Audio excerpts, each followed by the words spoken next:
Hey, so what's going on, guys? My name is Dustin, and I'm here to tell you a little bit about me.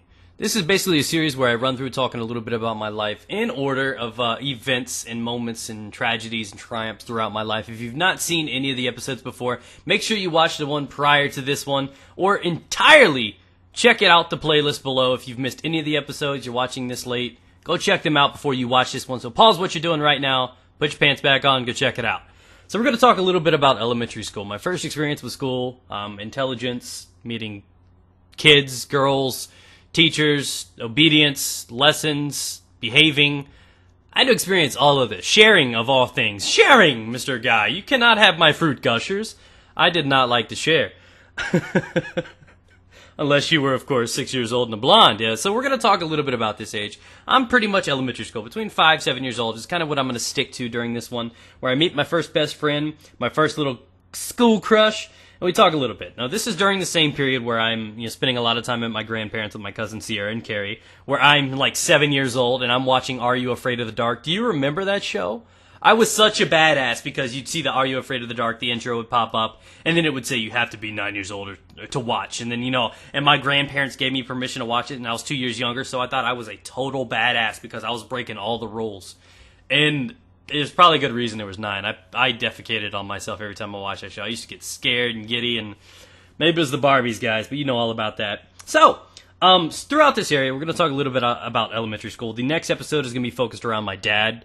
My stepmother, because they get married around this time, the sister that he does not claim, and some. So we're going to talk about my introduction to my father and focus that on the next one. But for now, let's talk a little bit about elementary school. During elementary school, right off the bat, I met my best friend. We've known each other since this time, so it's been, 16, 17, 18 years now. His name is Josh. Really, really good friend of mine. We got along. We've always been inseparable. And as goofy as I am, he's just as goofy. It's kind of how we were. We kind of fed off of each other. You guys know what that's talking about, right? I'm not talking like nacho cheese and grapes fed off, but you know what I mean. You guys just like lead each other on. This is, okay, backtrack, Pone. Let's talk about other stuff. So during this period, I'm still hanging out. I spend the majority of my time over at my grandparents or with my mother or grandmother, Angel, who is my mother's mom. I start getting into sports, start playing a lot of soccer. So during recess, I spend a lot of time playing soccer, and I also get in my first fight over what we used to play, rugby. And I know that sounds odd, but basically it was just a strong version of soccer. That's what we played, and that's where I got my first fight. And this kid was huge. I turned around, and I didn't know how to fight. I was a kid. I open hand slapped the shit out of this kid, and he cried off, and I got my first suspension. First of many. But that's kind of what happened, and that was the only fight that I had in elementary school. Now, I started to realize my potential and the intelligence I had. I was hooked on phonics, and I was far superior, like intelligence-wise, than any other kid in my school. I mean, the teachers took advantage of me. Oh my God, Pone, this is so sexual. They took advantage of my knowledge and worked with me alongside because the average schoolwork did not entertain me. I had ADHD at the time, which is something that I was diagnosed with in elementary school. I was put on various types of medications, anything from, basically the only thing I did not have was Ritalin. I was on Concerta, there was one to start with an S, Adderall. There were so many different kinds that I was actually going through, and it was a rough time for me, around 6, 7 years old. And during this area, the teachers started seeing the potential that I have, so they started giving me extra work. They actually started going over to the school that was right behind us, which was the middle school of the community. They started going to try to get, worksheets and stuff like that to just keep me entertained during school. Now, I was a very, very twitchy child. I was everywhere. I was so excited, so energetic. I had ADHD. My mind was in so many different places at once.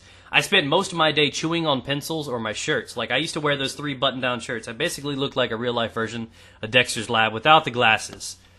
And I was a little taller. But that's and he's a ginger, too. I'm not a ginger. So, my hair was blonde as a kid, though. Just so you guys know, it turned brown, and now it's kind of like black, so. But that's where that goes. So, they started noticing the intelligence. They started to know, like, how far ahead of the other class, or of the other kids in the class I was. And I did get a little bit of special treatment. The teachers really liked me, and they supported me a lot more, which I don't know if it was like favoritism or if I was a teacher's pet or what it was. It was just kind of, I felt good because I felt like I was better than other people, and that's a good feeling to have, whether or not it's in any part of your life. To feel that you're better than somebody else is good. I mean, that's never true. Where somebody else succeeds, you have a fail, and they may succeed in that area. I think everybody's equal and balanced. They're just some people exceed to a certain level or extent.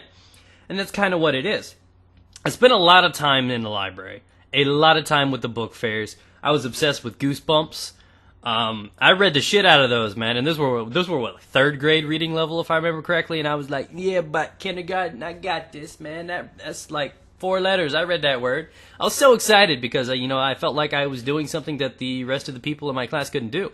So that also started giving problems. People used to make fun of me. That's kind of where I started realizing this. I became very, very shy, kind of a recluse. And I didn't want anything to do with anybody. I would not go to picture day, and this is kind of where I feel my anxiety started to build. I wasn't an ugly kid. I wasn't a fat kid. I did not gain weight until puberty, which was like high school. So I was actually extremely thin, to the point where people thought it was unhealthy. People thought I was going to turn out with like an eating disorder or something. And it's kind of rough, and that's kind of what I dealt with during that period.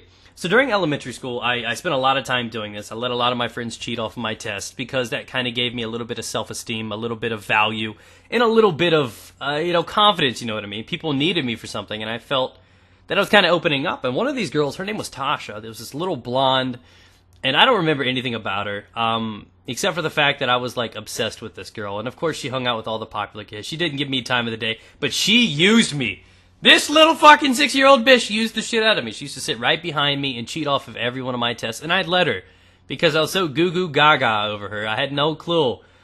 And I was whipped from the start, guys. It's just how it happens, man. I didn't have control.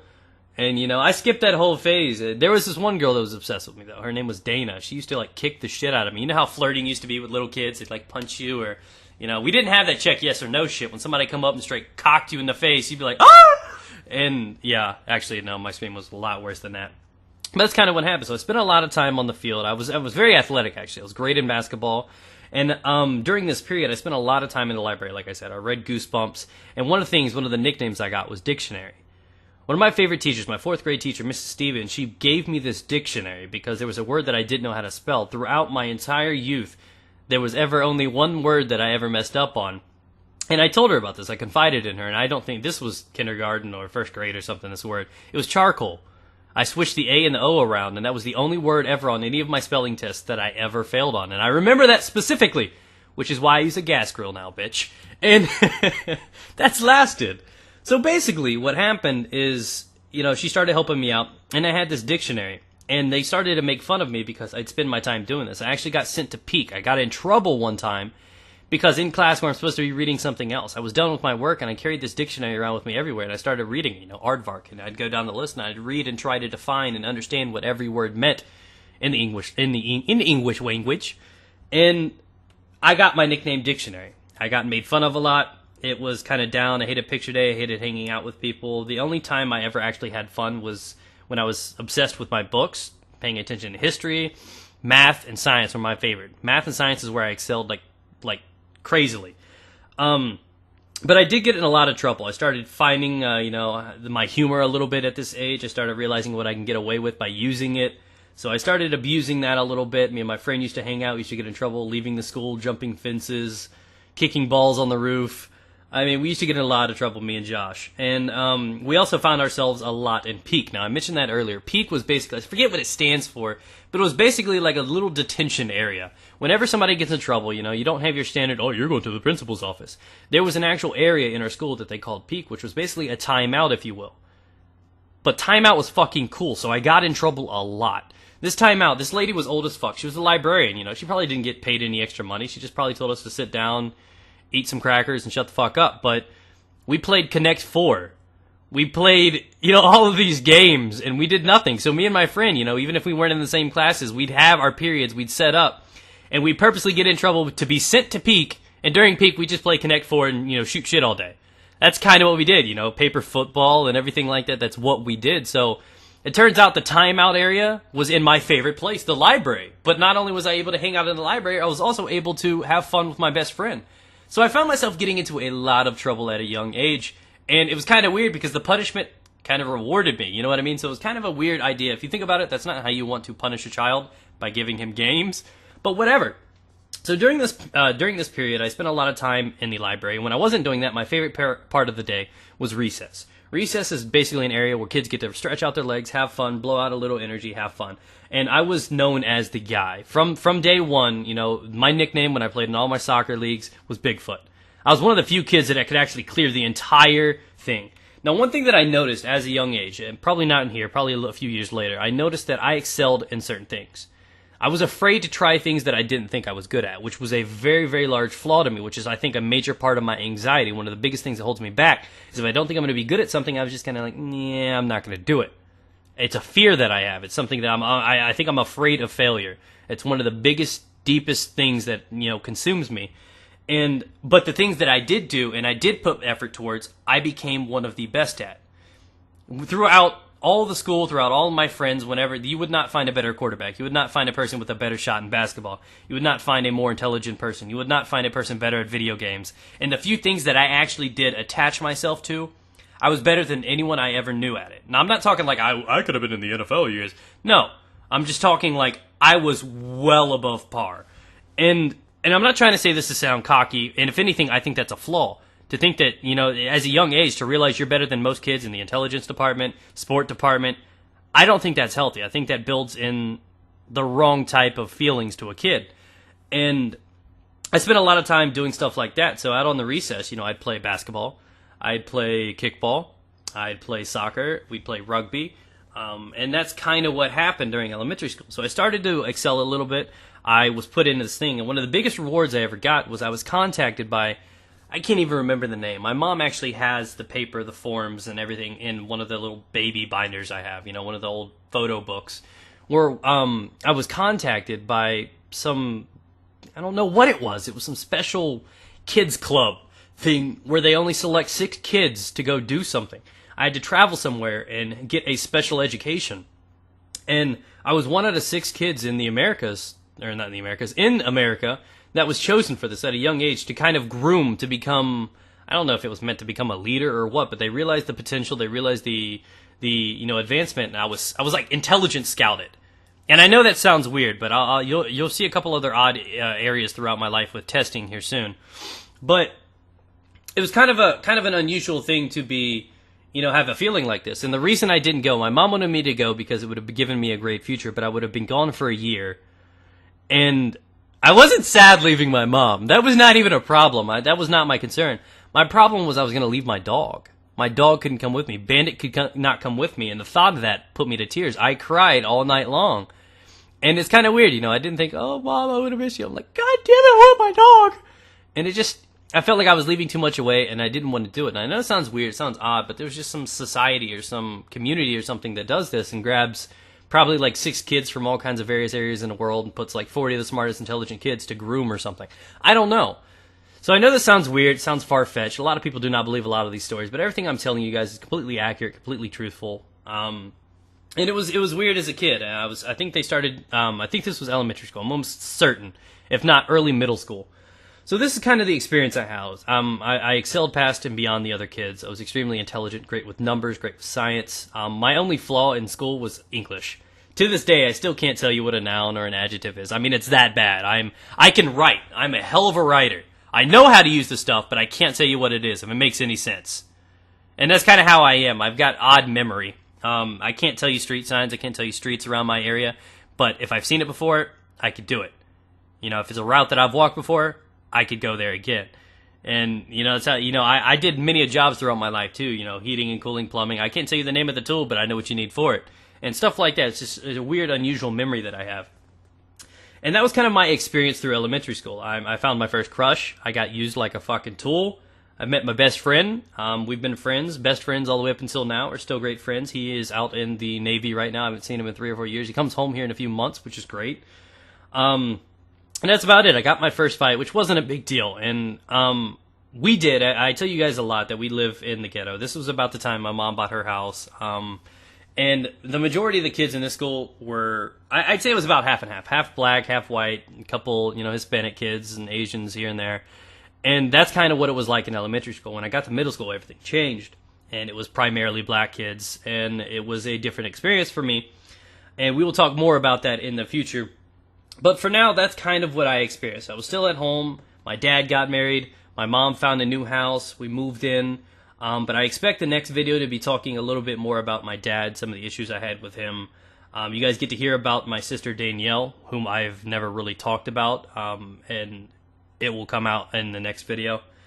And that's about where it stands. During this area, one thing that I do like to put in, because I haven't talked much about my grandmother, but she was also one of the people that had a very, very important role in my life. Without her and her damage control, I would have turned out much worse than I am now, if not dead. I mean, I was down a bad path. And my grandmother was a very, very supportive person. And during this period, my grandmother Angel and grandfather Angel did not stay together. You're not going to hear much about my uncle or my grandfather Angel. They're alcoholics. They weren't really any part of my life. But I still love them, so I'm not hating on them. It's just they didn't seem interested in me, and they were drunks, so I didn't seem interested in them. So basically, my grandma during this period, she also remarried, and this was the guy that was basically my grandpa. His name was Glenn. And he was one of the few things that was close to a father to me. He cared about me. I could still see the smile on his face, his weird fucking mustache, and the sweetest man I ever knew. He had an issue. His issue was drugs, if I remember correctly, cocaine. And he died when I was probably around 6. And this was a rough time for me. I lost a lot of family. I have lost a lot of family over the years. And it always seems like bad things happen in like threes or something. You know what I mean? It always seems like when something gets worse, you're like, fuck, and think something else happened. You know what I mean? It's just kind of how things happen. Bad things don't just happen in ones. It happens in stacks.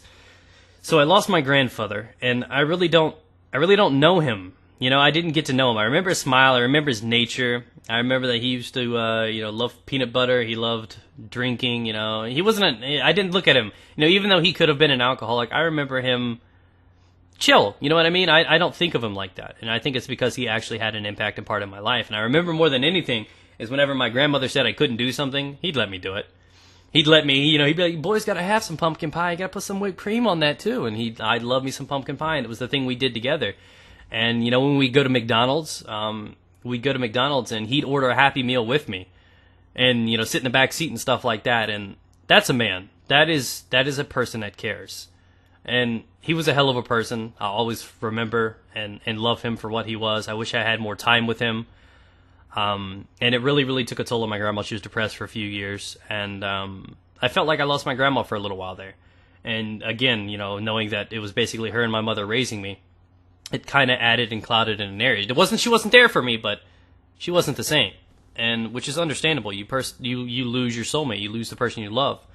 And it was a very confusing time for me because I didn't understand why grandma was in such pain or, why she tried to hide it. I could tell something was wrong, but I never knew why, because I was over it. As a kid, I was over it. It was out of mind. I was still focused on playing jumping jacks and shit, you know what I mean? So it was kind of out of mind. So that was one of the rough parts during that period. I lost my grandfather. And it bothers me even more so is because I know that had he have been alive and had he have not had that obsession and addiction with drugs, that my life would have turned out so much easier as a kid. He would have been there to protect me and to guide me and to give me that male role model that I always needed in my life. And I think every child needs. I mean, there are lots of fathers that walk out or don't care about their kids or die. I mean, they're kids for all sorts of circumstances. But, to know that I had a really good one and he was taken from me, it's a hard lesson to learn as a child. So that's where we stand, guys. Hopefully you're enjoying this. Look forward to the next episode where I talk a little bit about my dad, my sister, and my bitch-ass stepmother. High five, guys. We all hate bitchy stepmothers. So thanks for watching, guys. Remember to leave a rating. It helps out a lot. Check out the playlist down below if you missed any episodes. Peace out. Get it.